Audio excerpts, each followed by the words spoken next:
Welcome. The joy of coding. Hello, and welcome to episode 57 of The Joy of Coding. 57 episodes, holy smokes. That's a lot of episodes. Really looking forward to hacking on Firefox with you today. We've got some great stuff lined up for you. Let's get started. Alright. As usual, I have the agenda open. Let me expand it and zoom it for you. Hold on a second. I have to switch my camera now. I can't forget that.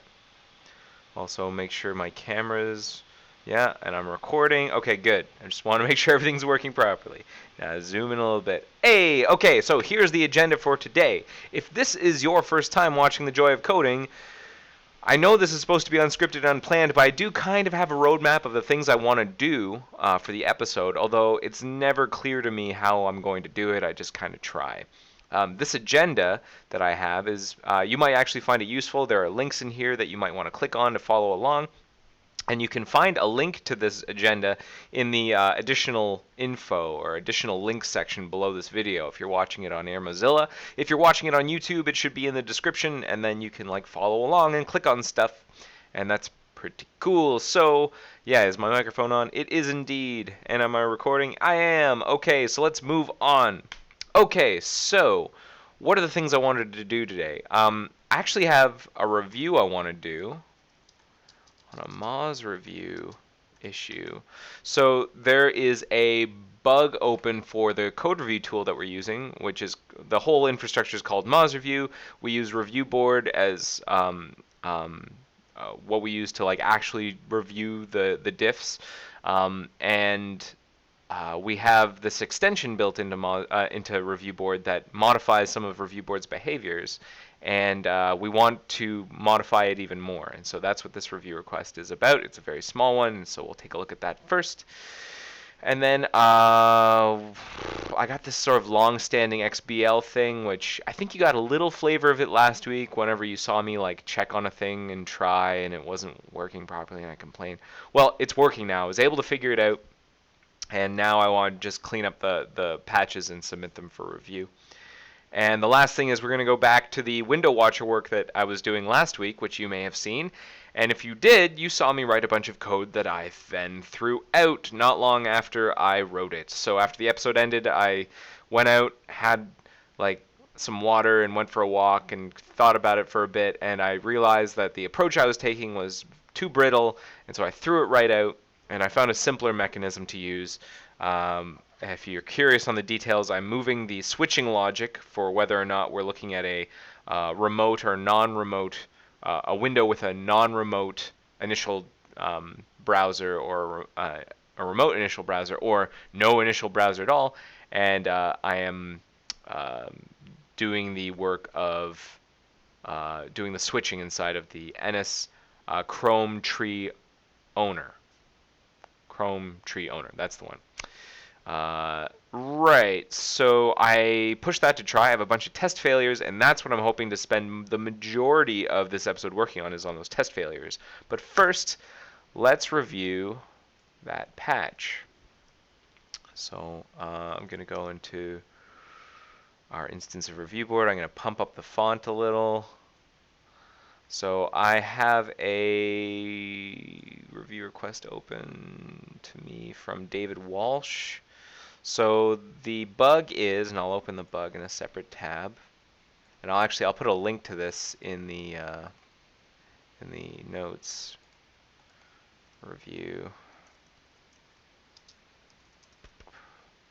and I'll put a link to the bug in here. Okay, the escape key shortcut to delete the current comment is dangerous. So the bug is this. If I were to I'll actually recreate it here whenever in the review itself, because we're using the tool to review a patch for the tool. Is if I start typing a comment like, David, this is great stuff, and I there's a lot of stuff going on. I've maybe put in a lot of context, and I've really thought through this comment, and I accidentally hit escape. The comment goes away and it can't be retrieved. It's fully gone. So I believe there was a bug filed to fix that upstream, maybe. But if at the very least, we want to at least fix it for the reviewers working on the Mozilla instance of Review Board, and maybe we can upstream this fix to the Review Board project, because I know those people and they're great. So here's the patch. So we have our Moz Review plugin, our extension that's being used on our Review Board instance at Mozilla, and it looks like David Walsh, who submitted this review request, is adding a confirmation dialog. They want to discard comment changes when closing that dialog, and he's making the change in this review.js file, which, if I remember correctly, is put into every single. It's a chunk of JavaScript that we inject into every single page. Let me just double check where review.js is put. So we have DXR. And I'll search inside the version control tools tree. Review.js is put inside where? Anywhere where we have the review, we're going to apply to the review request URL names. So any page that matches these URL names, and these URL names are imported from Review Board proper. And so let's just do a quick refresher on. I'm going to look at the Review Board source code. Here we go. So it's any of the diff viewer URL names and then the main review request URL name. So it's not every page of Review Board. It's anytime you're looking at a review request or a diff, we'll load this JavaScript. So that makes sense. That makes sense that we're putting it here. And that's when all of this stuff runs. And at the very end, after we... What do we do here? We do like a... This is new. Oh, this is interesting. We're getting like state information on whether or not the review has got a certain flag. Okay, interesting. I wasn't familiar with that part. But after this, we check to see if the comment dialog text has changed. Oh, we're monkey patching a thing. I see. Comment dialog view. So Review Board uses Backbone, and what we're doing is we check to see if the Backbone view is defined in the RB namespace, and if so, then we override. We wrap it. Oh, I see. He's wrapping the original on cancel clicked. Okay. Okay, that's clever in that he's doing this wrapping in this way. That's neat. And this will do the job. On cancel clicked. So the comment dialog view. Let's take a look at that real quick. Comment dialog view. Oh, that pop-up should not have been there. That's what you get for working on nightly. Comment dialog view. Where is that going to be? Right here. So there should be something that's like on cancel clicked. And okay, here's if the user has pressed escape, then we call on cancel clicked. Okay, that makes sense. And what on cancel, whoops, I didn't mean to close that. I meant to close this. What on cancel clicked does is it cancels the model, which I guess is a review comment or a diff viewer comment, some kind of comment, and then it closes the dialog. Okay, fair enough. Good to understand that. So we override it so that we check to see if this dot model in this context is the comment that we're typing in, and if there's any text in there, and it's dirty, meaning that the user has made some kind of change. So it's like, because you can like open a dialog, and so I could like actually open a comment dialog, say a thing, and then reopen it, and then decide to hit escape, and there is text in here, but I haven't changed it. So that means that there are no unsaved changes. So escape should be okay. So I understand that. And then here we do this close dialog and lose comment contents confirmation. This is all cool, although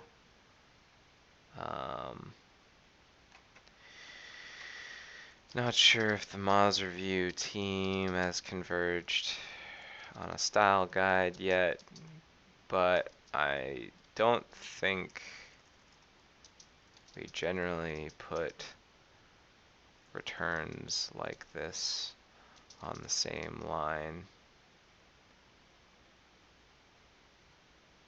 I think it should look more like, so here's this conditional, we'll copy that, and then I don't mind having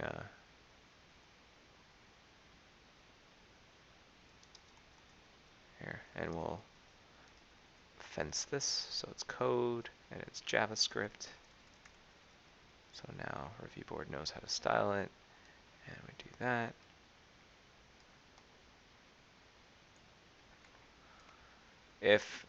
So here's what I'm thinking.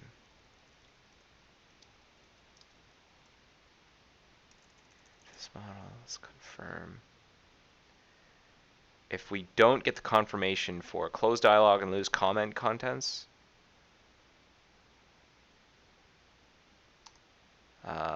return false. Or maybe we could just yeah, return false. That's what we want to do. And we're doing what? 4 space indentation? What are we doing in here? 2 space indentation.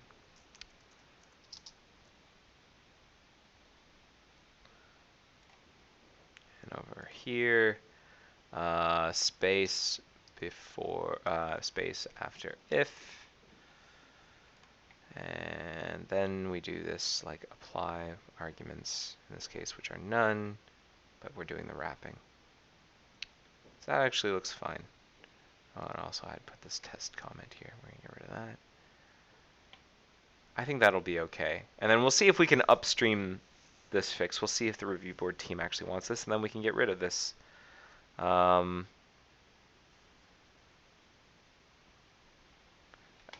gonna check to see if there's a plan on upstreaming.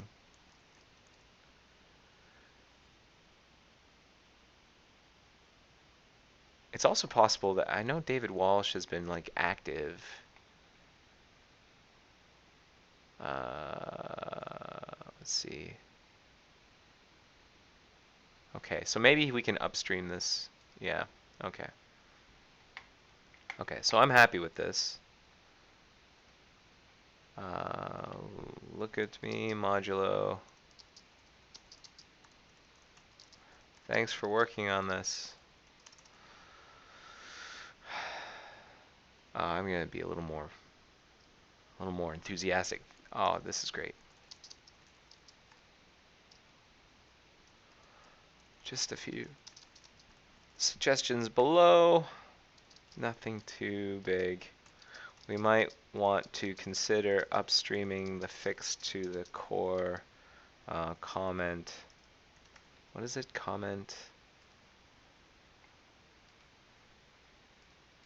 Is that broken? Shoot. It's used to expand. Alright, well. On the comment dialog view. Comment dialog view. Fix core comment dialog view. I can see I can't think of a good reason not to take it unless the eventual goal is to do away with confirmation dialogues and use undo everywhere.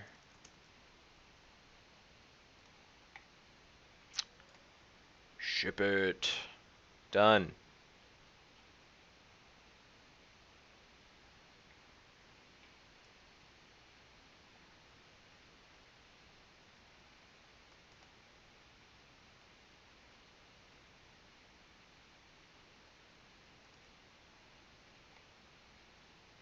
Okay, this is good stuff. Let us move along. So we're done our review here. Hooray! Let's do a hooray. Oh, yeah. Cool. All right, so we've done our review.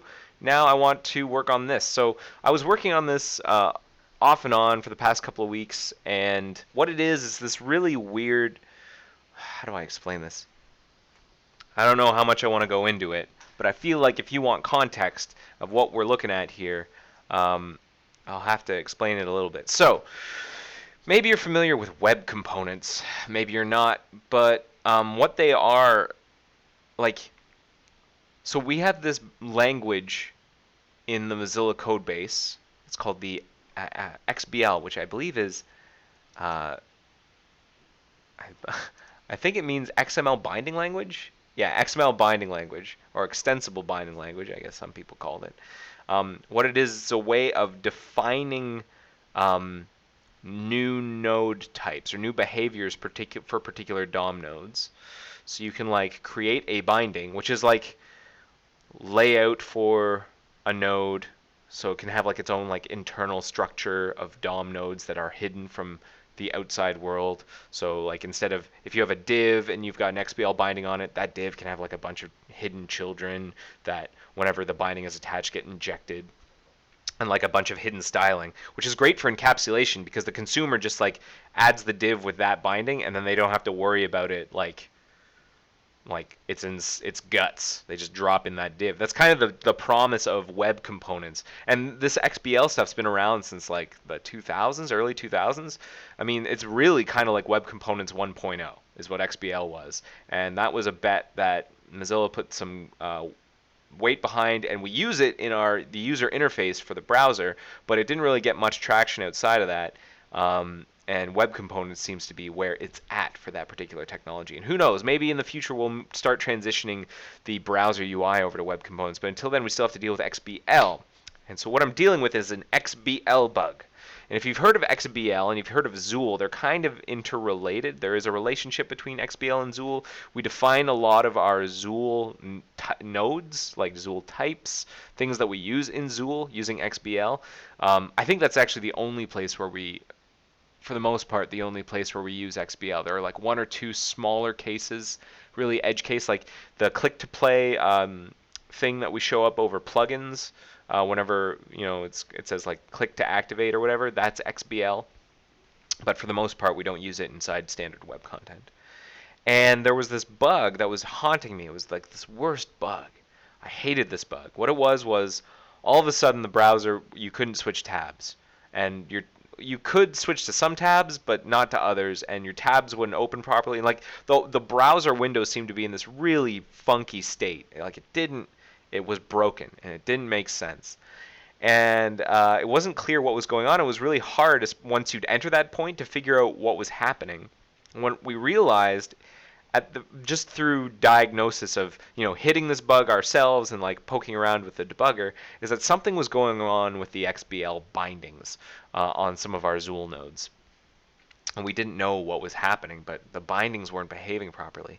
And eventually we got a reproducible test case. It took a year, but someone stumbled on it, like working on something completely unrelated. I think it was like one of the add-on SDK people, or the one of the I'm going to pause this background updating thing. One of the I think it was web extensions people stumbled on this. Someone awesome, John Galt. That was their name. Not the character from the Ayn Rand book, but that's their IRC nick, John Galt. And maybe that's who they're named after. Maybe that's what the IRC nick is about. But they came up with a test case, and from that we were able to sort of determine what was going on. And I'll tell you, I'm going to give you a really brief breakdown of what's going on with this bug. I'll sort of wrap it up in a single phrase, which is caching, or cache invalidation. There's a problem with cache invalidation, and there's a joke somewhere about like all computer programming is like, what is it? It's a joke. Computer cache invalidation. This is relevant, I swear.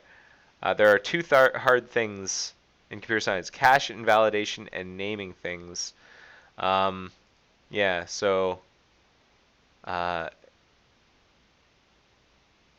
Yeah, that's the joke. I don't, and I don't have. I think I might be getting it. I might not be getting it, but I'm pretty sure that. Yeah, the off by one error is one I get. Anyways, this is a cache invalidation problem. Hooray! And what's going on is when we load XBL. So here, I'm going to show you an XBL document. This is one we've probably looked at before. Tab browser. So this defines the thing that actually displays the content areas and that's able to switch back and forth between them. It's what we use for managing tabs, and it's kind of like the big binding that a browser window uses. It's a very important one, and it's called Tab Browser.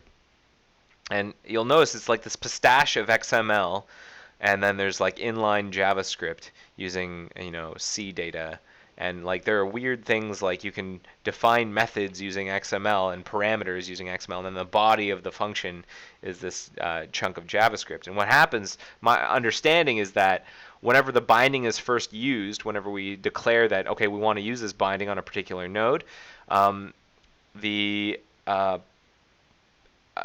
the XBL service tries to load this binding. It looks for a binding that matches the URL, the tabbrowser.xml URL, and then it's like usually given a binding ID. In this case, is tab browser, and I'll show you where that's used, like hash tab browser. Tab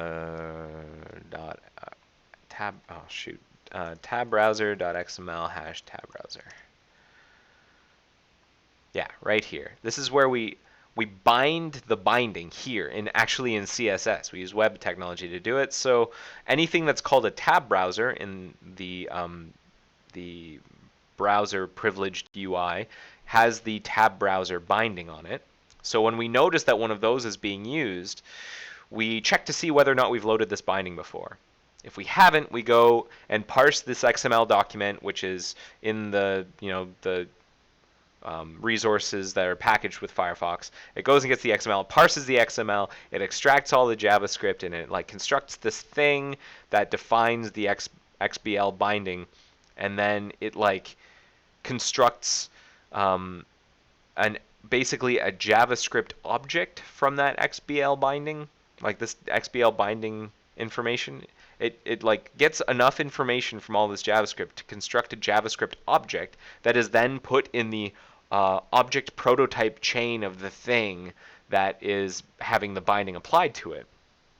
So if you have a bunch of nodes on the same page that are using the same XBL binding, it doesn't make a whole lot of sense to have to like create that same object prototype and put it in for each one. So for example, the tab browser is a bad case, but suppose we have a binding that's like applied to a bunch of divs, and there are 100 divs on the page. You don't want to have to like regenerate that JavaScript object every time, and it only makes sense to generate it once, and then you like use that same prototype for all of the you share the same prototype between all of the instances where that binding is being used.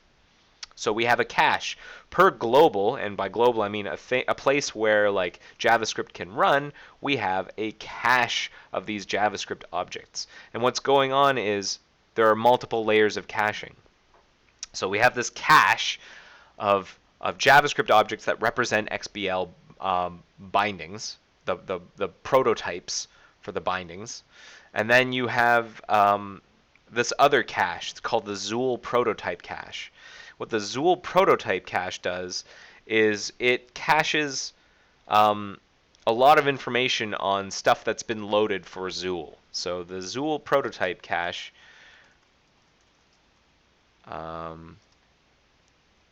whenever it's used, because you can turn it off, but it's on by default, it caches things like prototypes, the prototype table, scripts, style sheets, and the XBL documents that have been loaded off the disk, so it doesn't have to reload them off the disk, and that's good. The prototype table, which you might be thinking, oh, that's weird because we're already caching the prototypes elsewhere. It's a little bit different. The prototype table is for the prototype document, which owns the prototypes. Here, let's look at the Zool prototype document. the Zool prototype document owns a bunch of, let's see here, elements that have the Zool prototypes on them. Prototype document stores shared document information for the Zool cache. Stores the tree of Zool prototype blank objects from which the real DOM tree is built later. Okay, so we have this cache of things, and in particular we have a cache in the Zool cache, NSZool prototype cache. We have this cache of documents, Zool document things. Sorry, I didn't mean to go back. We have this mxbl doc table, and nsxbl document info is the information from the XML page that defined an XBL binding that we loaded off the disk, and we do it once, then we hold it in this cache. But this is not the only place where we hold that information. So there is another place called NS Binding Manager. Every document has one of these, has an NS Binding Manager, and the Binding Manager knows whenever something inside the document, something inside itself, has been bound to something, to an XBL binding. And if this sounds messy and complicated, it's because it is, and no one at Mozilla, I would say, is really an expert on all of this stuff. I'd say most of those people who originally did all this are no longer at Mozilla, and we've inherited this chunk of stuff that we don't fully understand, but I'm starting to get a hang of it. So the NSX Binding Manager also has a table inside itself of documents, of things that it's loaded. So all of the XBL document infos that have been loaded for this document are held not only in the prototype cache, but in a cache for the particular document. And they're held using... they're held in hash maps, so like we don't just keep adding and adding and adding. It's like there's a unique key for the URI, so like it's not like we're duplicating it all over the place. We're using the same one, we're just holding pointers to it in different places. And if we were to, like, I don't know, load it again in a different NS Binding Manager, that would also have a pointer to the same XBL document info. So there are lots of pointers to this NSXBL document info. And the NSXBL document info holds information on the prototype bindings. So the NSXBL prototype binding is what we use to create the JavaScript object that I was talking about that gets injected into the prototype chain. This is a long story. I'm going to try and wrap it up now. But basically what goes on is sometimes we flush the NSZool prototype cache, which gets rid of that XBL document info cache over there, but we don't clear out all of the weak maps that were in the documents, and we don't clear out all of the XBL document infos that are still being held on by the NS Binding Managers. And so sometimes whenever we have this inconsistency. We have the state where the Zool prototype cache thinks that we haven't loaded the document before, and these other documents think that we have.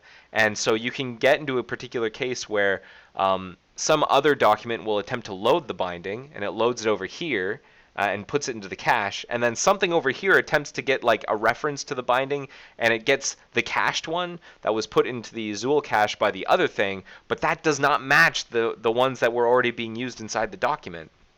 So it was like prioritizing the Zool prototype cache over its own NS Binding Manager. And my solution, and it took a while to sort of wrap my head around it, but I've got these patches, and what I do is, first of all, we add an assertion.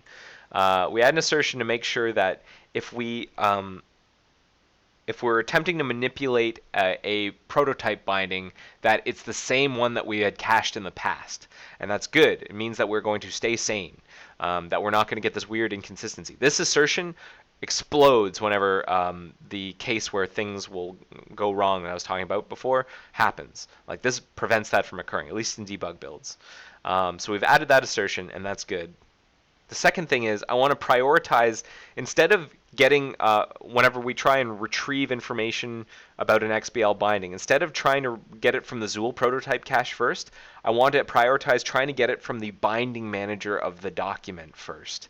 Because if we've already seen it, if this binding manager is already loaded, then it already has it in its cache, and we'll get it from there. And then that's a consistent, like, we'll stay consistent. Even if we flush the Zuul cache, at least for this document, we'll continue to use just the NS binding manager's reference to the XBL document info, and then when the document goes away and a new one's created, it will use the one that was put into the Zuul cache. So we prioritize the binding manager's information on the XBL stuff, and if we can't find it there, then we load it from the Zuul prototype cache, and then like we're at least consistent. Again, we've pulled it in, and then we're going to use that same one. And the last step is to make sure that if we've loaded a binding for any document, that we shove the binding, like we want to make sure that the binding manager is told about any new XBL document infos that are loaded for a document. So it turns out that not in all cases does the document info get put into the binding manager, and we need to make sure it is. Anytime the document info loads a binding, it should be put into the binding manager's table so that it can keep looking it up for that case we were talking about before. And that's what these patches do. And I pushed it to try, and it looks green, so I want to get these up for review. I just need to clean them up a little bit, and that's what's going on. I just spent how long? How long did I spend? Hopefully not too long explaining that. Maybe 10 minutes, 10, 15 minutes explaining that. Hopefully it wasn't too bad. But that's the story. And now I'm going to try and clean up these patches. So less talk, more rock. Let's do it. So the first thing I want to do is in this last patch that I'd put on top, I'd actually made an alteration to the assertion that I'd added. And I think I want to propagate that alteration. I want to take this and I want to put it into an earlier patch. And I can do that by uncommitting the change. Because this is the only change to NSXBL binding in this last commit, I'm going to uncommit it. Which means that it's not going to go away. It just means it's going to be sort of like unstaged or uncommitted. So that's good. Now I'm going to shelve it, which is like git stash if you've never used that before. Then I'm going to check out the earlier revision, 340.052. Also, hopefully you can see my fonts. Oh, that's all flashy. That's what happens when I resize my VM. But I'm also going to like make sure that you can see the bottom of my terminal, what I'm typing. So it's about there, I'd say. Can you see that? Yeah. Okay. I can maybe even bring it down a little further. Cool. And I'm going to bump up the font a little. Come on, come on. Font size, font size. Font size, tile count, background scrolling. Come on. Terminal. Change profile. I want to, profile preferences. I want to change the font size. Let me do it. There we go. 12. There we go. Nice and big. So now you can see what I'm doing, except I'm going to bring the terminal up. Okay. So what I've done is I've checked out this earlier patch, and you can tell that I've got it checked out. There's this little @ symbol instead of the O in glog, so that tells me where I'm at. And this is where I want to put my change, so I'm going to unshelve the thing that I just shelved. So it's going to put the change on top, and there's a little bit more stuff I want to do. So I like this tool called Byobu that allows me to manage multiple terminals. Control C. So now I've got like these two terminals here. They don't look different, but they are. And so in this one, I can like open DOM XBL NSXBL. What was it? DOM XBL NSXBL binding.cpp. And apparently I'd had this open before, but then I think I crashed or something, so we'll delete the old state. And then this is the thing that I'd added here. It's debug only, and I'm just going to clean up the style a little bit so I can move the Moz assert to this. Make sure that the cached binding is the one that is being passed in each time. For sanity. Okay.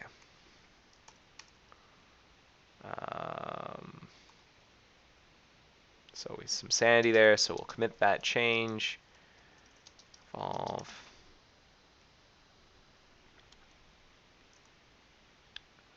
Replay the other two on top. Okay, so that was the first thing I wanted to do. The second thing is, I think there were some changes I made in 340.058. That was the one just before that needed some cleanup. Like there's, yeah, there's basically some commentary that I need to clean up. So not too much, but we're gonna clean up that commentary now. So vim ns, what was that file? Ns dom or dom xbl ns xbl service.cpp, and then here in like, what was it, second line, yeah, load binding document info. So this is the global XBL service. When we load the binding document info, the first thing we want to check is to see whether or not this document that we're loading it for has already seen the XBL document info, in which case use it from the binding manager. That's so important. So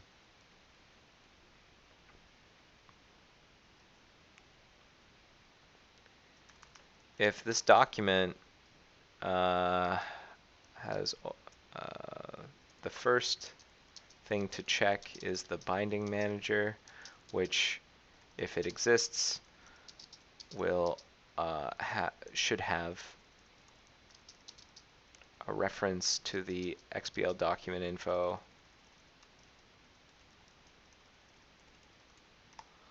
reference to the NS document info if this document has ever loaded this binding before. So here we know there's no info, so we can get rid of that. This whole condition, if no info, I think we can get rid of. So get rid of that, get rid of this up here, and then just bring those in. So we say if bound document. So if there is a document, that means we can get the document info.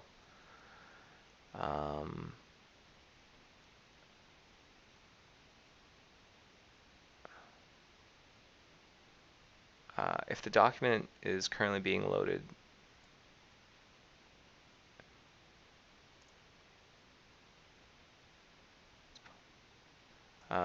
it's possible the document is already being loaded.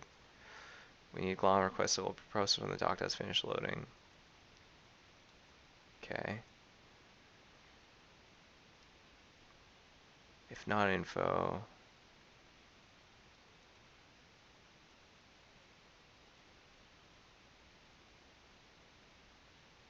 I'm actually going to put this comment here because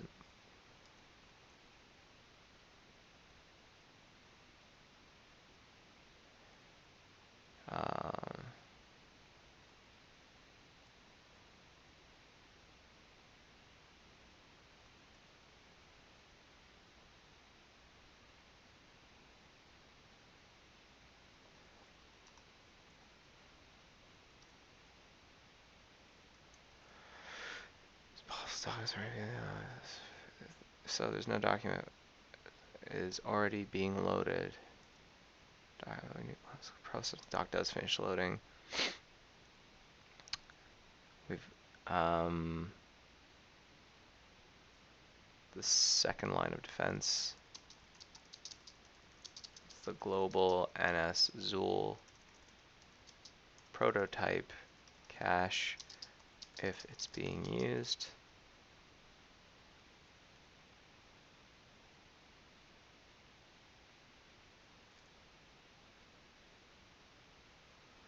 Across all. Okay.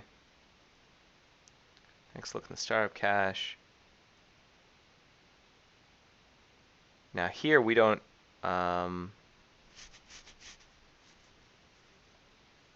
Yeah, I think we might want to fold the next fix into this one. Here's what I'm thinking. I'm gonna finish that, commit, amend, and fold. I can I rebase 340.059, which is the last patch on top of tip? I hope it doesn't break. Yay, alright, that's good. Because that made some alterations to the same thing. And I don't want to have to like clobber myself. I don't want to conflict against myself. So second line. So we'll prototype cache. So if we use it, so I don't think we actually need this line. Look in the startup cache. Don't put it in the document. Don't do that. Put document info.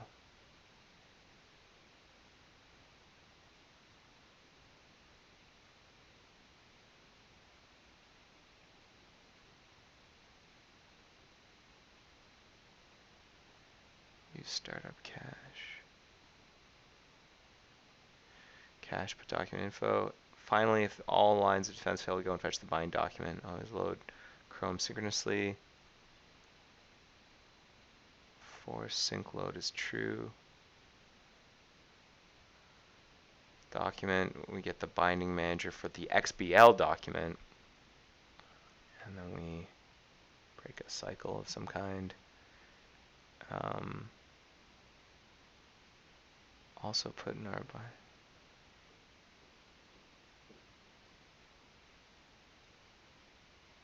Oh, wait a second. Wait a second. This is still. We haven't checked out. We haven't checked it out. That's what we needed to do. Shoot. So I had some changes in there that I still need to use to put back. I should have shelved them. Shoot. Lost them. Okay, so doing this again. Yeah. That's fine. Prototype dining bindings. All lines of defense fail. Go and fetch the binding. Always load the document synchronously. Yep. And we put it, and then at the very end, if we have some info and we have a binding manager, cache in our binding manager's document table. This way, if this document ever needs to use the same binding again, needs to use the same binding document. This way,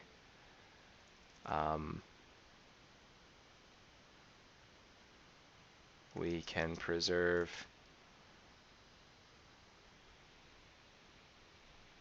we can ensure that if the document has loaded this binding before it can continue to use it, even if other documents even if the Zool prototype cache gets flushed. That way, if a flush does occur, we don't get into a weird state where some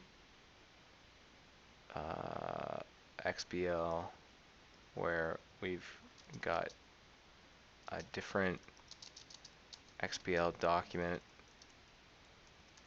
info and therefore different XBL prototype binding prototypes, different document info.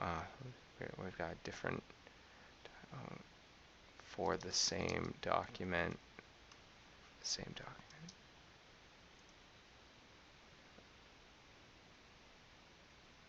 Where we are using different for the same XBL document in a single document that has loaded some bindings. Let me just make sure this makes sense. That way, if a flush does occur, we don't get into a weird state where we're using different XBL document infos for the same XBL document in a single document that has loaded some bindings.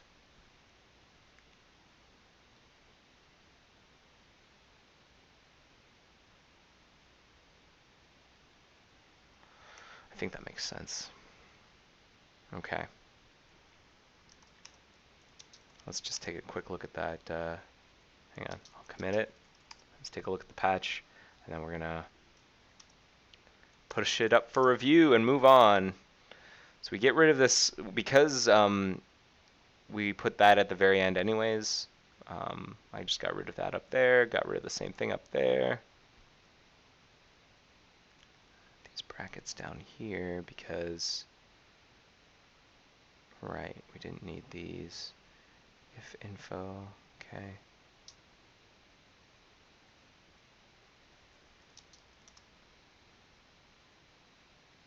Wait, oh, I didn't do the fold. Shoot, that's what's going on.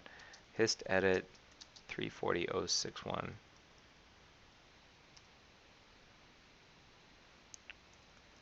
Fold. Forgetting all sorts of stuff today.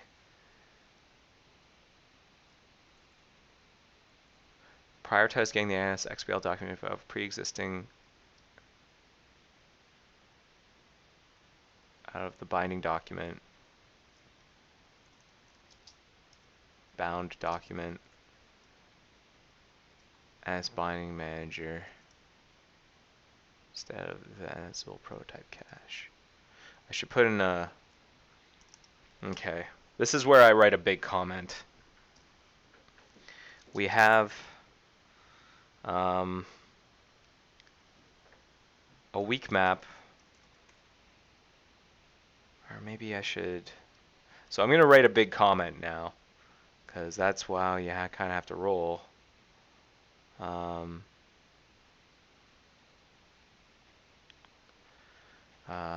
Where is this? See also switching tabs broken. Weak map. Reuse this bug. Where was that weak map stuff added? Create class object. Create class object. Okay, in this bug. Bug added in bug.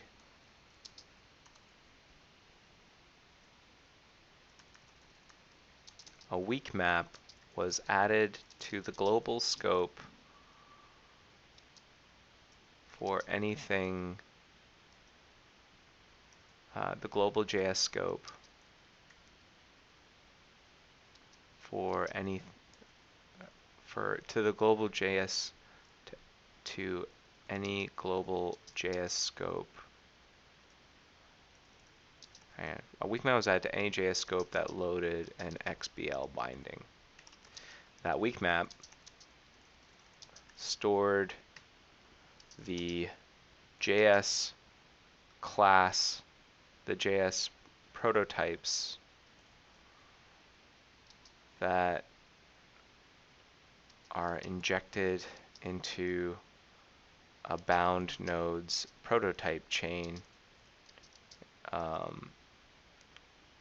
order for the XBL binding methods, fields, and properties to be usable from JS. No, hang on. Store that are injected into a bound nodes prototype chain.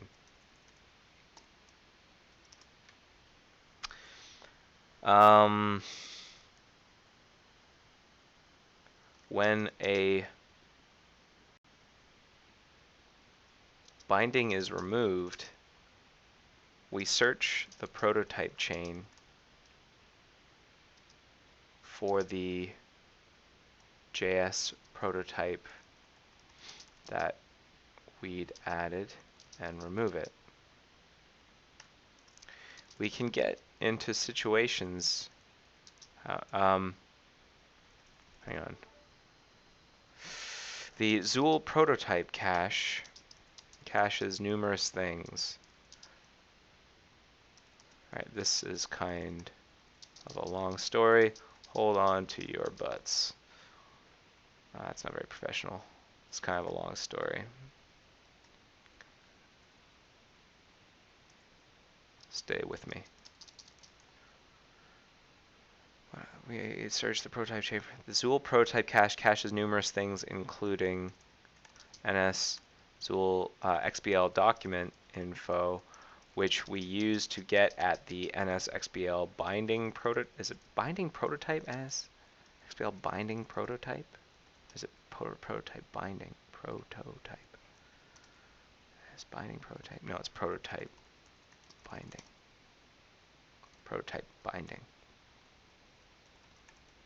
Type binding for a particular binding, which is then used to generate the class object that's put into the weak map.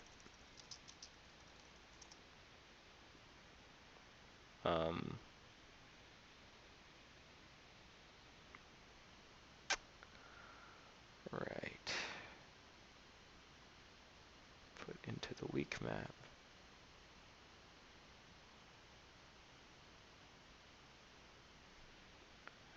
Just trying to remember how that works. Vim, NS, Zool, DOM, XBL, NS, XBL binding.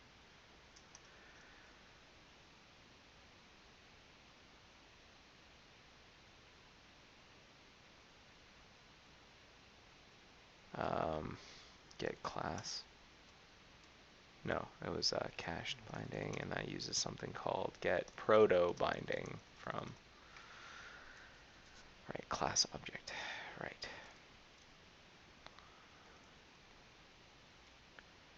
For a particular binding was used to generate the class objects put into the weak map. When the Zool prototype cache is flushed, that means that when a binding is bound, its its definition needs to be reloaded off of the disk. If, however, there was a pre-existing instance of the binding already being used in a document, now we're in a funny case. We're in a funny case because getting at bindings prioritizes, we're in a funny case because before this patch, if however there was a we were in a funny case. We were in a funny case. We were in a funny case because when attempting to remove a binding, we would look up the NSXBL prototype binding, or via the NSXBL document info that's being held within the NSZool prototype cache, find or load off the disk a new NSXBL document info and generate a new NSXBL prototype binding that did not match to the one that we'd already stored in the weak map. This would mean that removal would go wrong and things would break horribly.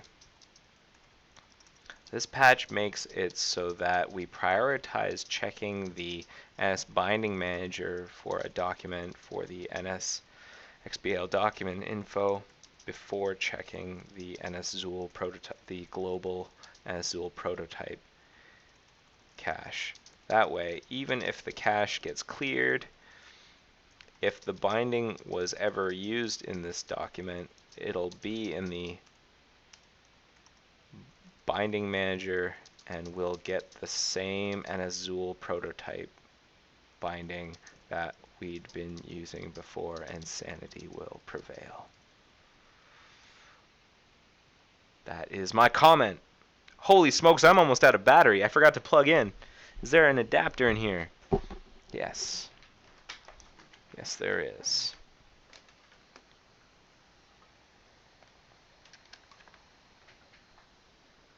All right. Okay, so that comment's done. Let's push this up to get review. Push our review. What? HG push R. Oh, R dot. R dot means push what I'm currently at and all my ancestors that are not currently in the published phase up for review. Or at least that's how Moz Review and all of our extensions interpret it.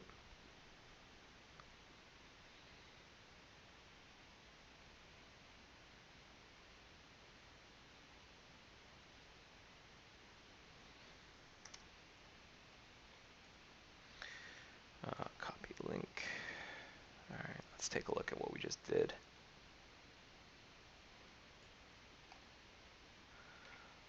So Bobby already gave an R plus to this assertion check.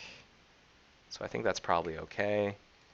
And this is the one that I think is more serious. Let's take a quick check. Moved.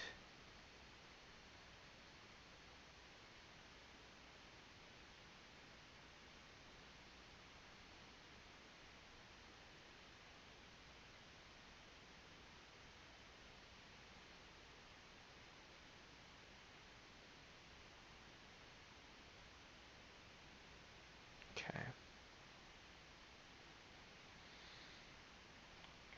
Let's publish it. I'm happy with that.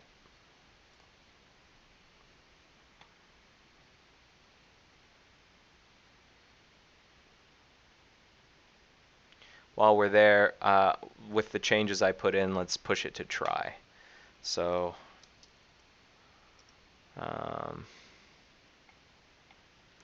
this is something similar. I don't think we have to redo all the Talus ones, but we'll do all the automated tests. So, push to try. Trigger try build. Submit. Alright. Boom. Done. Hey, alright. That means I can shut down my VM and reclaim some memory. That's good. Okay, so done this. Done this. Alright, now we're on to the window watcher stuff that we were working on last week. Let's see if we can solve at least one test failure before this episode is through. Let me just make sure that there's nothing pressing requiring any additional information. Okay,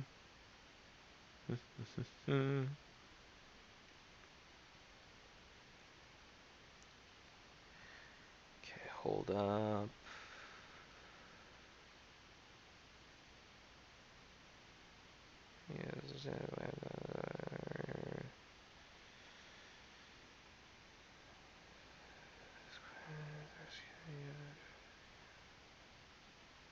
Okay, that's all. Nothing, no emergencies, just a couple of fires I'll have to deal with after. So let's look at this window watcher stuff. So I've got a test failure. Let me bump up my font and shrink my window. Okay, so where's my test failure? My test failure is, if I look at the try build that I had done before on it,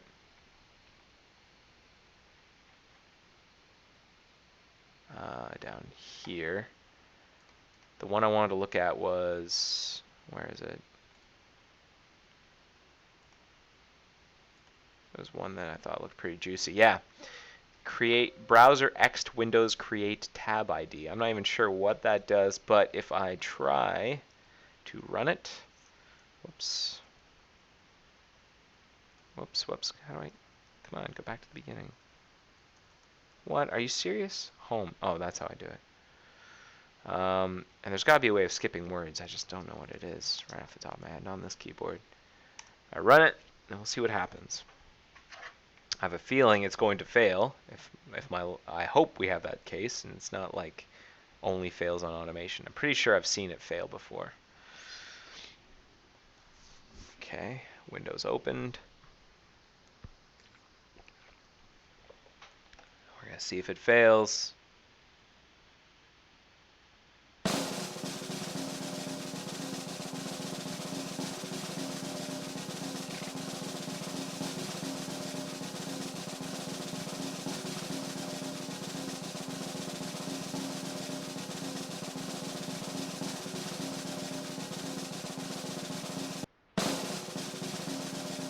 Come on.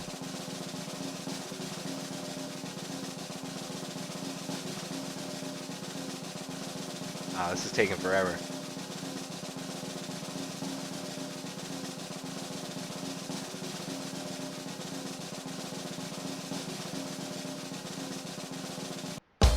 Alright, enough drum roll. What's going on here? We're just waiting? I think we're just waiting. What does this test do? Okay, that's the next step. What does this test do? Let's check it out. Oh boy. Oh boy. Alright. This is for the browser, the web extension stuff. Okay. This is a little complicated. There's this abstraction for web extensions, and that's what we're testing. So how far did it get to? At least got to here.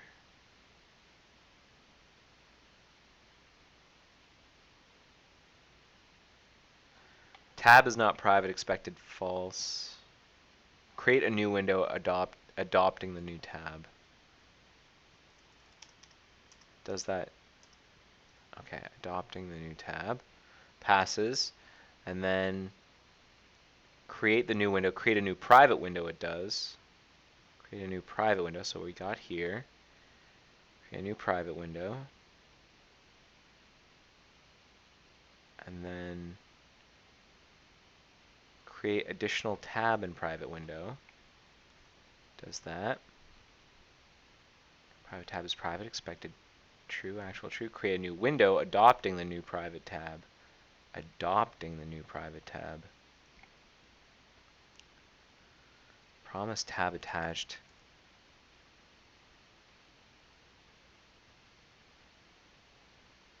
Adopting the new private tab.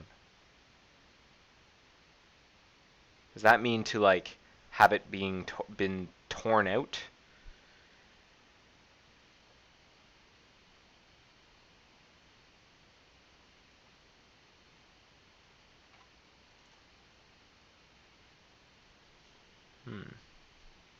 So I'm gonna have to look up the spec for browser.windows just so I understand. So web extensions, Windows, search. Hello. It's possible that search is broken on Activity Stream. Windows, here we go. Bump up the font. And then what do we have? We have windows.create. Create. Now the data can be a tab ID. The tab, the ID for which you want to adopt to the new window. So I do think that that's like a tearing out and putting into the new window. Okay. So how, that's where it's failing. That is where we are failing.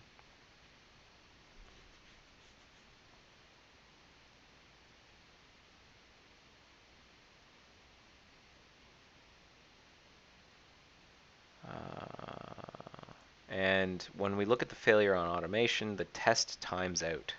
That's what happens. So that's what we're experiencing here. So something about attempting to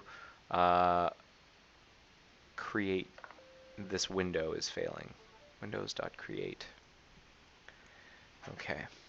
So let's see if we can figure out what is going wrong.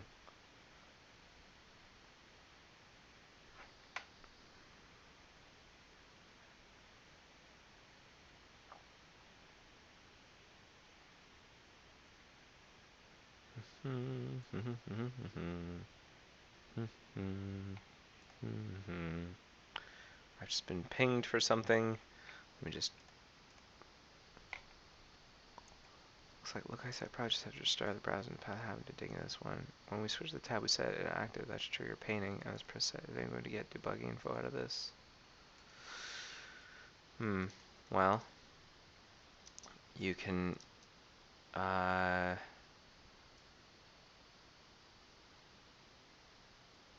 we could try to see if we can message the content to start painting by setting the remote. So someone has asked me a question and I'm going to try answering it by saying the remote dock shell as active. That at least that if that fixes it, it will, I guess, confirm the theory that the dock shell is not active, and therefore the pres shell is not active.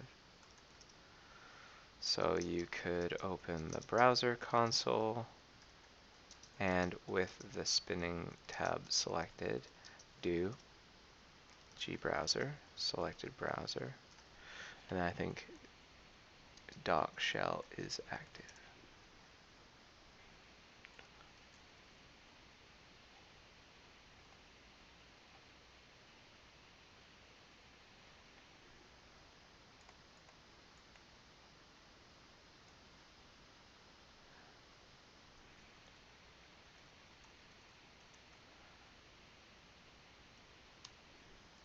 And see what that returns.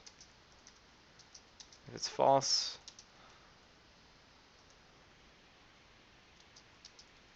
that means that the dock shell was not requested to activate. I think tab parent ms at dock shell is active.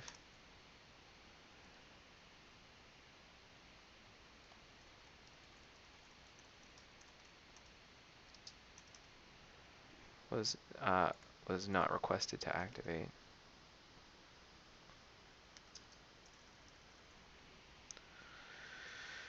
Okay, meanwhile, this test failure, we're looking into tab ID. Is that the conference it used, or the wording it used, tab ID, browser.windows.create. So tab ID is unfortunately probably getting used in a bunch of different places. What I probably want to do is just examine the source tree. Path extensions. Next, Windows, that's probably what we want. Register schema, create.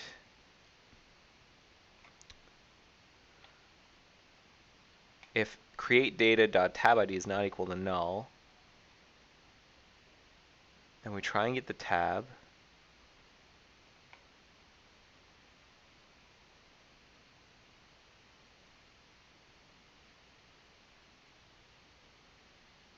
Then we attempt to open the window and we attempt to pass. So we attempt to do this. Let's see if we can hit that with a breakpoint. There's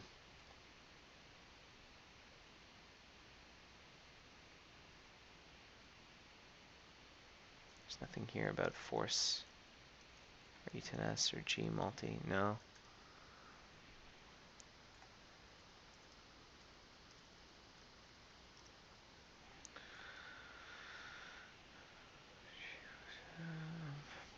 Create.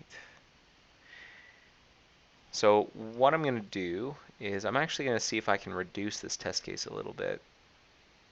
So get current, then window, then for tab, then create a new private window browser. So I'm going to say get rid of all of this. Let's not do any of these other steps. But we'll do this. And then browser, create, then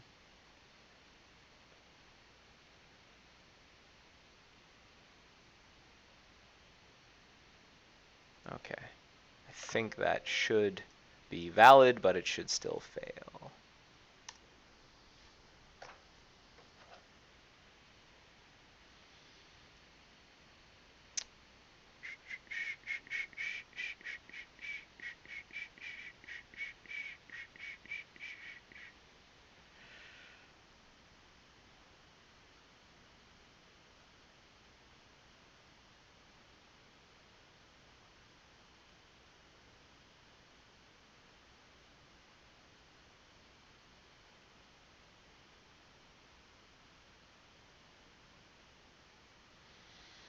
Okay.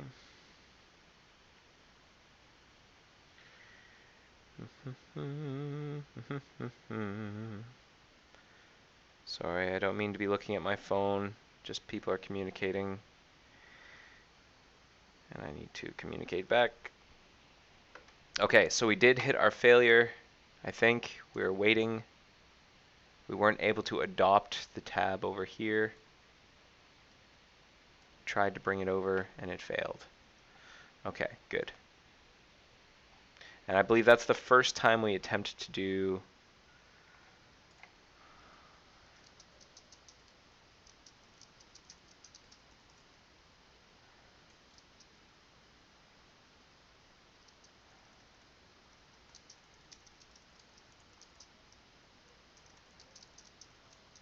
and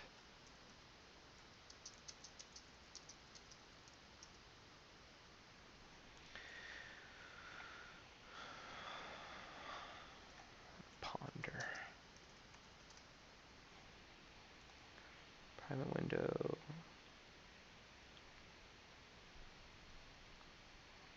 So what I'm going to do is I'm going to run this test using JS Debugger.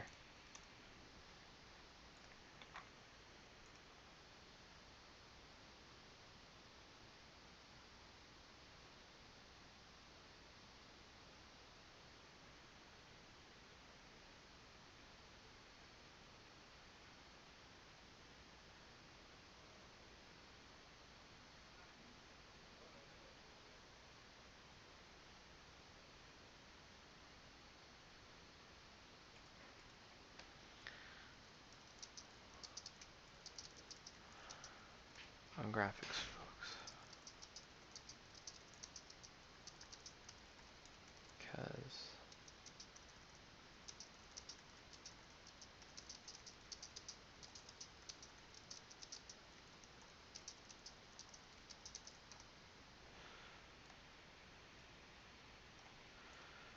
okay, so I've got, where is the debugger?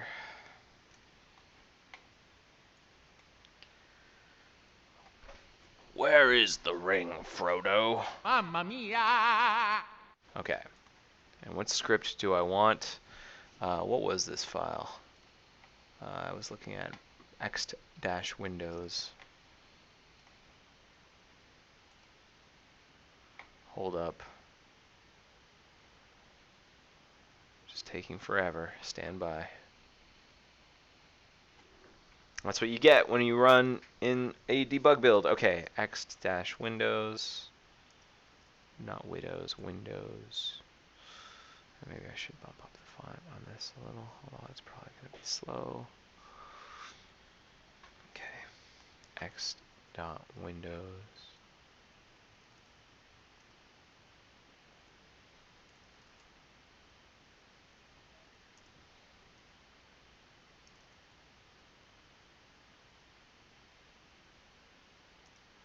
Seriously? No X-Windows? Does it get like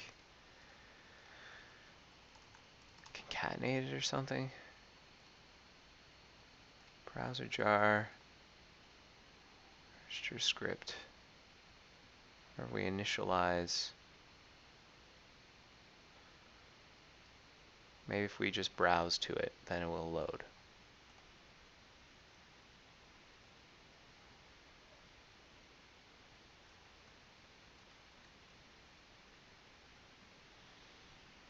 Kind of a sloppy way of doing it, but okay. Now, have you heard of it? No. How else can we make sure it gets loaded? I could try and debug the test. The test is what? Browser underscore X. What I'll do is I'll add a debugger statement here. I have to restart, unfortunately.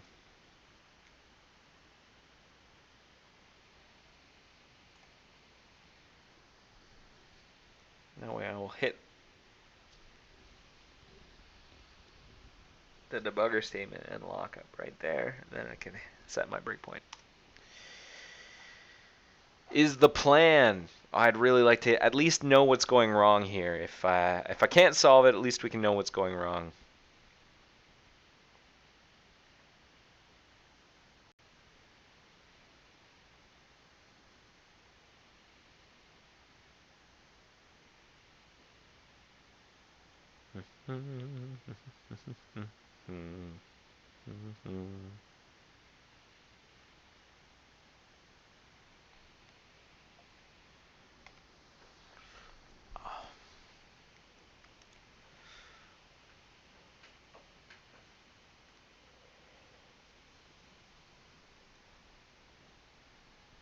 Oh, excuse me.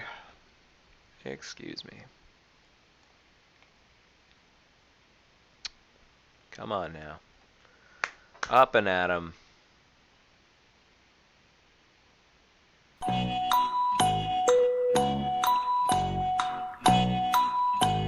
Come on.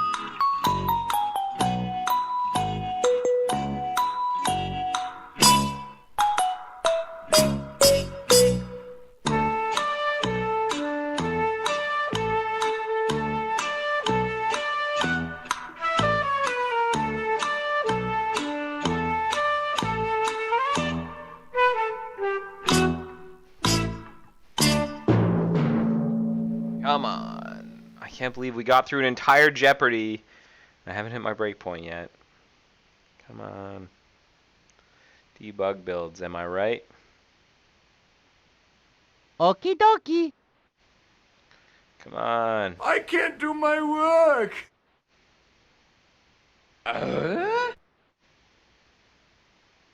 What? What happened? Failure?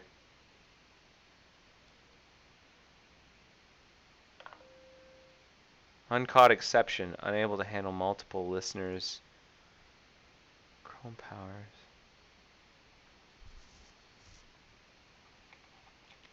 What? Okay, maybe it doesn't like the alterations I made to this test. Okay. Well, maybe I can just,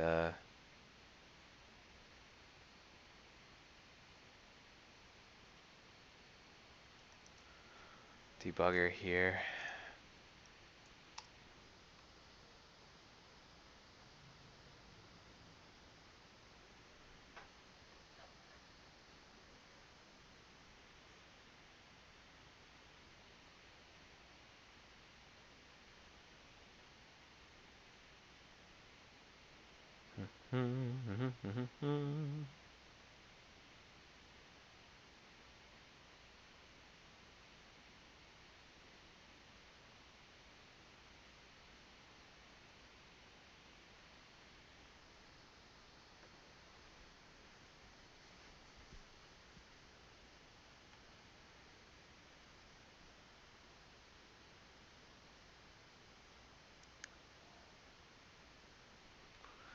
Okay, now run the tests. I'm not going to do a Jeopardy again, but I will say I that can't do my work. until we hit my breakpoint.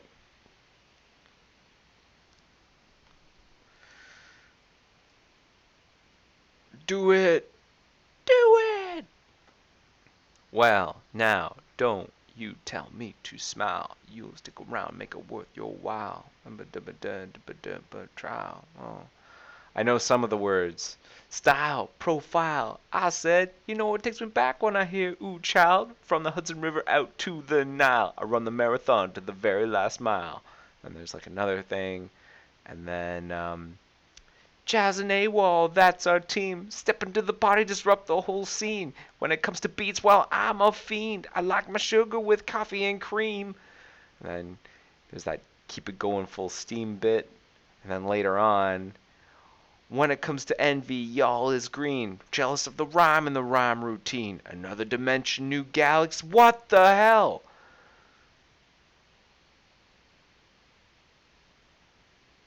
Ah. Unable to handle multiple listeners to SP extension message. What? What? That is bullshit. Pardon my language. How am I supposed to debug this? Fine. I will print F debug.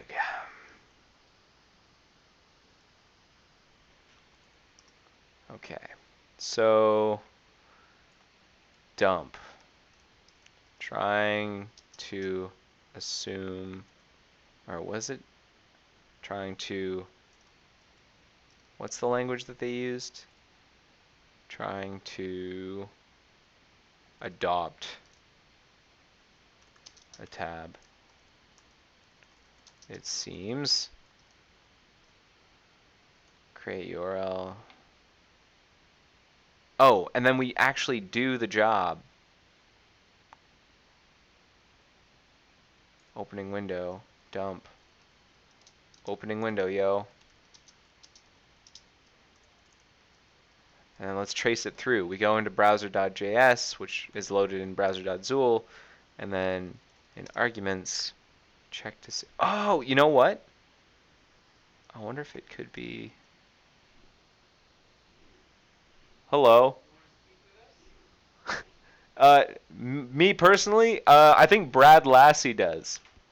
And the hash he's got a very strange bug right now. Because I thought you were involved in it. Sort of. I've been consulting. What I've basically determined is that we just wanted to be special guests. That's why we're here. Well, come on in.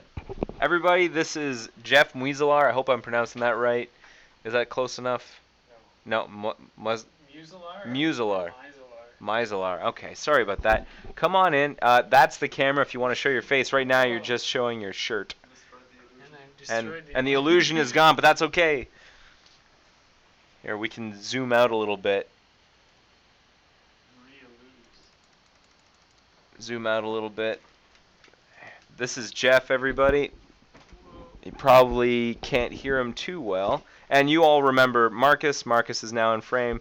Two awesome members of, well, I know your graphics. I don't know what you do nowadays. Layout, which are somewhat related to one another. They're kind of teammates, layout and graphics. So they were about to ask me whether or not this thing I've been working on the side, kind of in this IRC channel, is something I can contribute to, and I'll explain. So basically, Brad is in this state now where if he tries to, he's got like a tab spinner that won't go away, but the content process is alive and well. It's waiting for like operating system messages, so it's doing the right thing on Windows. So we've asked the doc shell to activate. It's activated according to the parent, but we're not getting any frames. So he's got a spinner forever from that content process, and we don't know how to figure out, like, he's got Visual Studio. No, but he's in the state right now, and he's got Visual Studio attached. So he wants to know how best to get useful information. Yeah. Finding out why something didn't happen is really hard. Yeah. Can we just not? You don't, well, here, I'll mute my microphone. I don't know, like, you could tell him what you just told me. It's reached the limits of my expertise in terms, like, the tab switcher is not at fault here. The process appears to be running.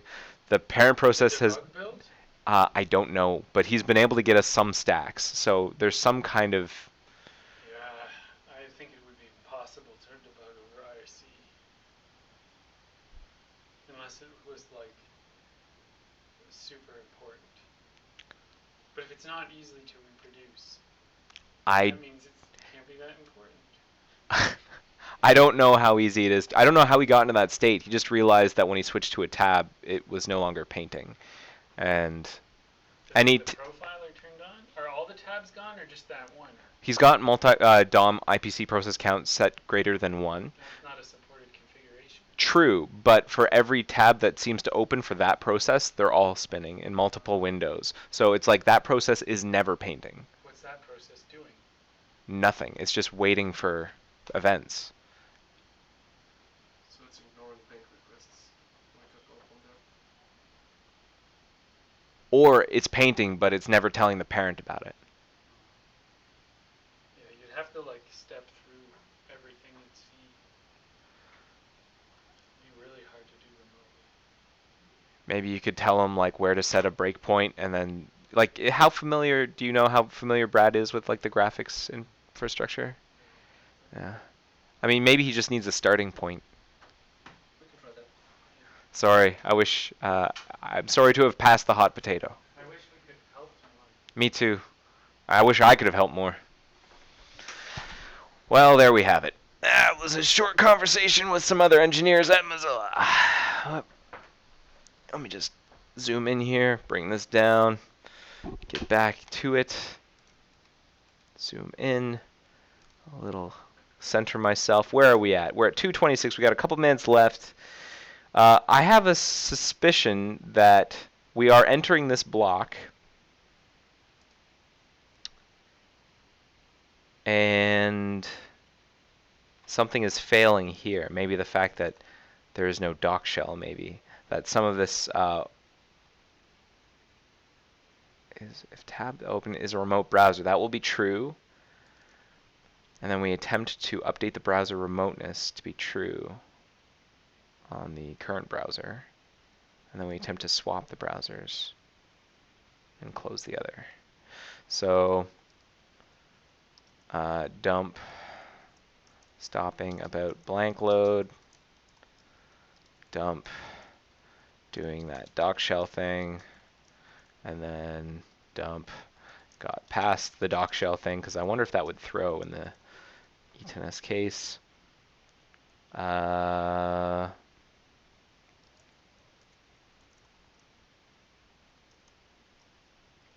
And if things were going wrong, it looks like we would report an error here. So maybe we should do this.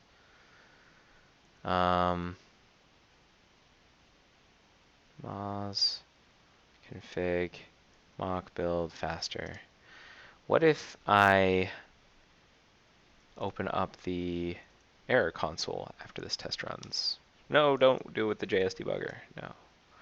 That is clearly full of sadness.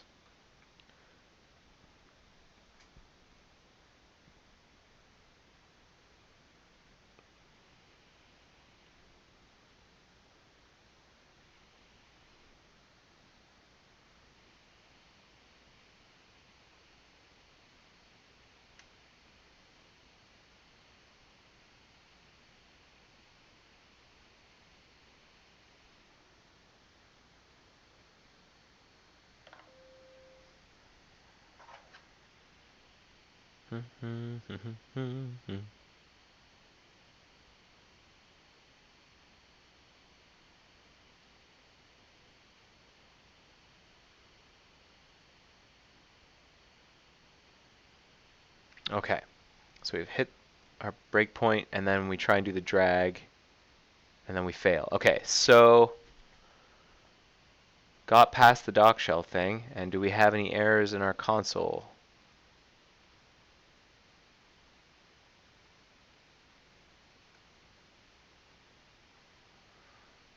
No, we don't. We don't appear to.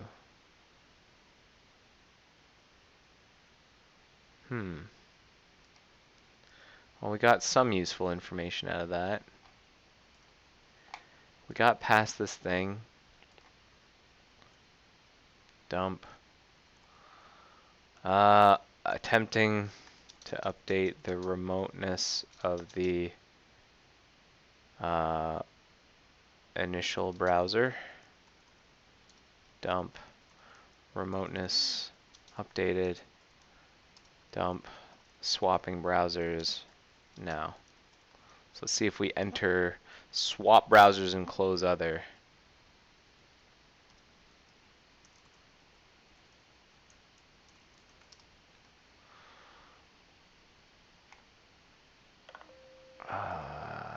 Dump. Entered swap browsers. And if you're curious about that Brad Lassie thing and what's going on, Marcus is currently in a discussion with Brad in hash E10S. If that's something you want to follow along with, they're talking about setting breakpoints. So, yeah, okay. Entered swap browsers and close other. And then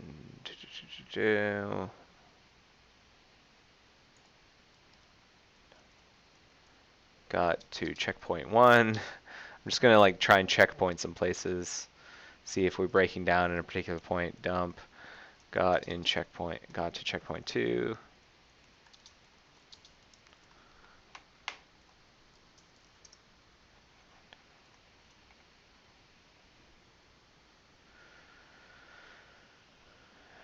And then got to checkpoint 3.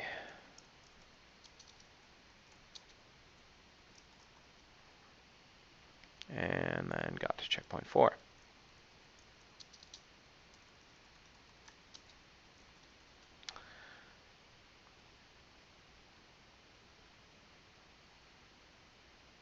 And then if the swap browsers doc shell thing is important, dump. Let's just see if we enter and exit. Well, let's get that for now. Entered swap browser doc shells. And dump. Exited swap browser doc shells. Okay. Printf debugging. Not my favorite, but whatever gets the job done. I'd rather have used a debugger. But hey, you do what you can with what you got.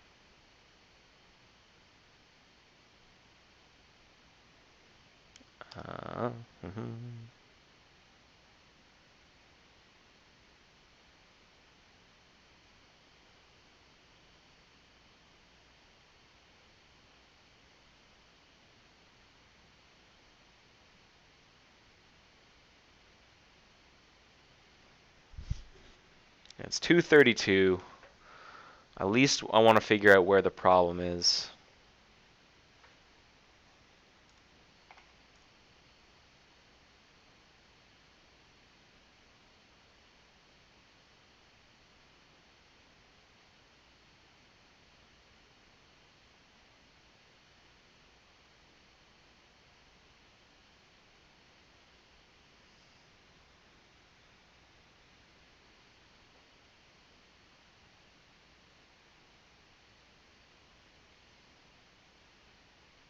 Okay.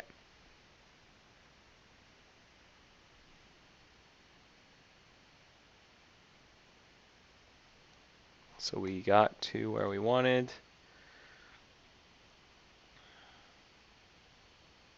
Got to checkpoint 1. So we fail out, or something between checkpoint 1 and checkpoint 2 fails. That's good. Checkpoint 1. Somewhere between here and here.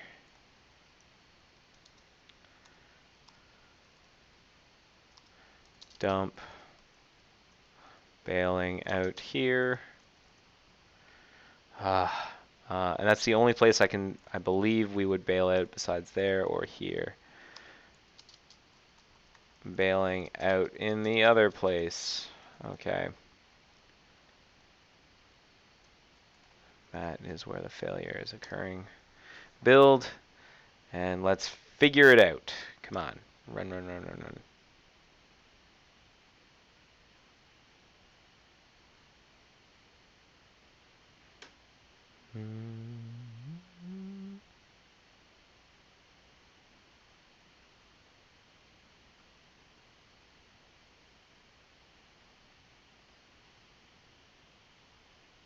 Come on.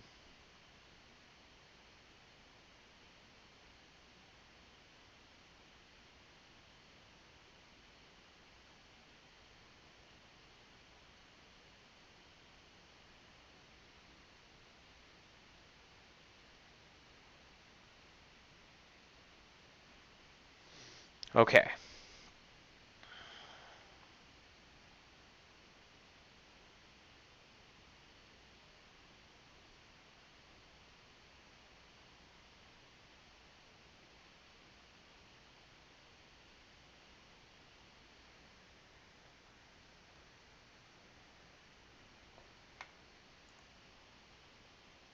Bailing out here. So we bail out because it looks like our browser is remote browser. It is not remote. What? So for some reason it looks like our browser is not remote. Although I thought we did a remoteness flip. So where's that failing?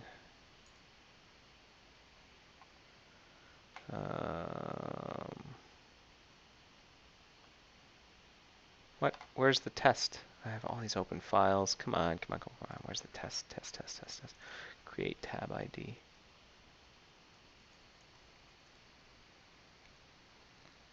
It's up here. At the bottom, should probably close a bunch of these. Alright, anyway, create a new window, adopting the new private tab. That's the string I put in to signal things. Create a new window, adopting the new private tab. Trying to adopt a tab seems opening window. Then we flip the remoteness. Then we flip the remoteness again. Aha! Why is that? Why do we flip it? It's because the tab is trying to load something?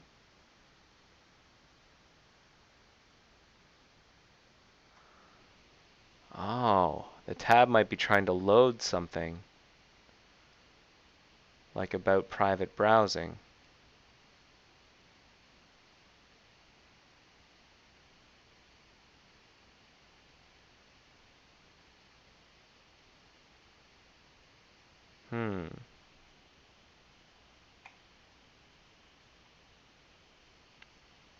Let's check.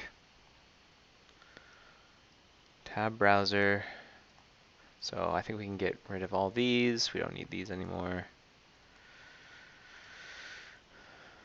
Checkpoint 2.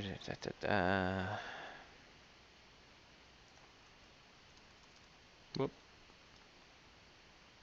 Checkpoint 4. There's probably a checkpoint 3 in here, but I'll clean it up later. Okay, don't need that one either. And what we are going to care about is in browser.js, we have code. Actually, we will do it inside tabbrowser.xml, inside update remoteness. That's what does the update browser remoteness. This is what actually does the flipping remoteness. And let's have it pump out a stack so we know how we got there. And I have a theory that the remoteness slip is due to the content trying to load something in other process.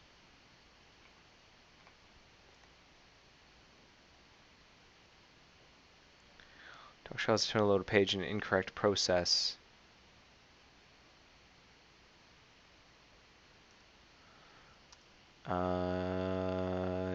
Dump. Redirect load. JSON stringify data null. Okay. Build faster. And then once I have that information, I think I'm going to call this episode. We didn't solve the orange, unfortunately, but we sort of narrowed down. It's unfortunate that the debugger didn't work. I think that would have really helped us out here.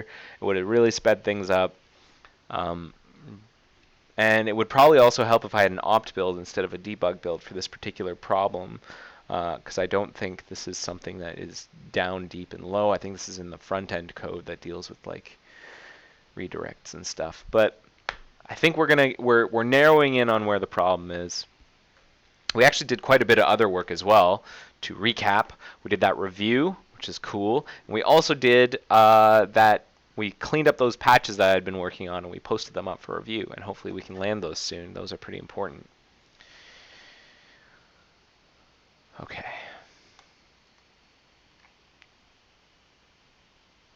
Flipping remoteness.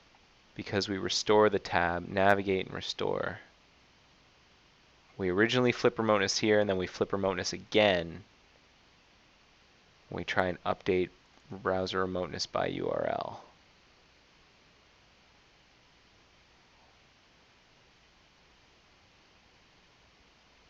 Because of what we're trying to reload. So not here, but somewhere else. Which is the URL? What are we trying to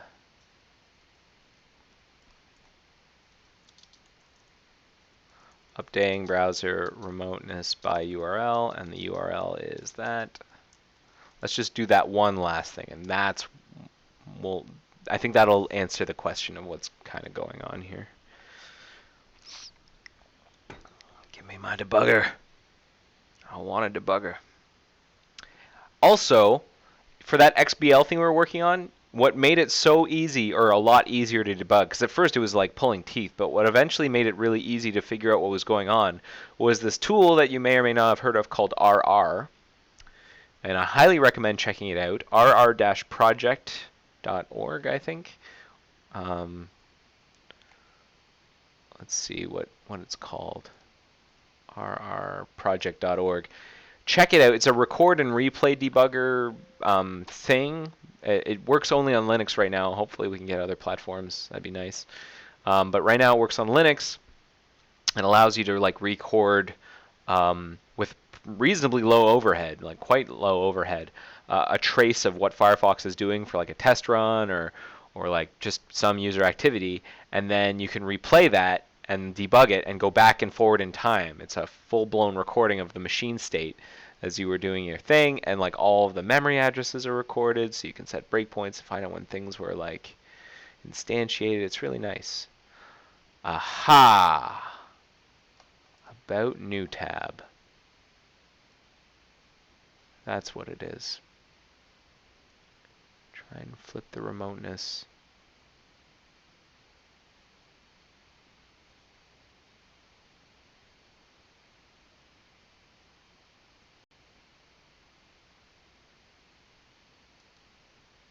All right. Well, I'm going to sort out what's going on there. We're for some reason trying to load the new tab. That's what I'm going to be working on next.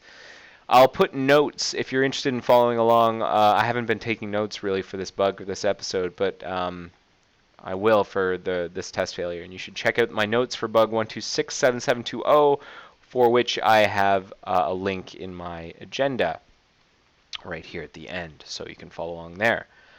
Folks, I'm going to call it. That was first very efficient and then very inefficient towards the end of the episode, but that's okay. That's how software engineering sometimes works. Thank you so much for watching episode 57. If you enjoyed this episode and you want to subscribe, feel free. The Joy of Coding is subscribable using your feed reading media player like iTunes or Kodi. Here's a URL in the agenda. You can do that. Also, if you're in the Mozilla community and you are working on stuff that people might find interesting, even if you think other people wouldn't find interesting, why don't you put a show together and you can put it up on Air Mozilla. It could be anything at all. Could be software development like this. Maybe you're testing stuff. Maybe you're doing documentation. Maybe you are, maybe you're doing mobile stuff. Maybe you're working on the JavaScript engine. Could be front end. Could be back end. Could be anything. Who knows? Maybe you're herding bugs around. Maybe you're doing bug triage, or you're sorting out how to get more people involved in the project. I think it would be great to see more people showing how they do their job on Air Mozilla. So put a show together. Come talk to myself or Richard in Hash Live Hacking, and we can tell you exactly what you need to do. Some other people have already started doing this. You can watch The Joy of Automation on YouTube here. So there are 6 episodes of The Joy of Automation, which I highly recommend. Some great stuff in there. And we've got Lost in Data with Joel Marr. Here's an episode. I think he's done a couple of other episodes, and they're all on Air Mozilla. And Martel has a couple of episodes of The Joy of Illustrating, which you might enjoy.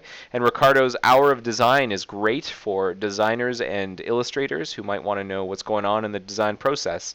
Morgan also did some programming of like a WebSockets implementation using Go, which you might find interesting. She does it to techno. So you don't even have to talk like I'm talking during your show. You can just like play some techno like Morgan does. Anyways, that's it. Thank you so much for watching episode 57. I hope you enjoyed it. Please rate this episode. There's a link in the agenda. Let me know what you thought. Let me know how I can make these episodes better for you, because that's what I'm interested in. So thanks again for watching. I will see you next week with episode 58. Until then, take care. Bye-bye. The joy of coding. See ya.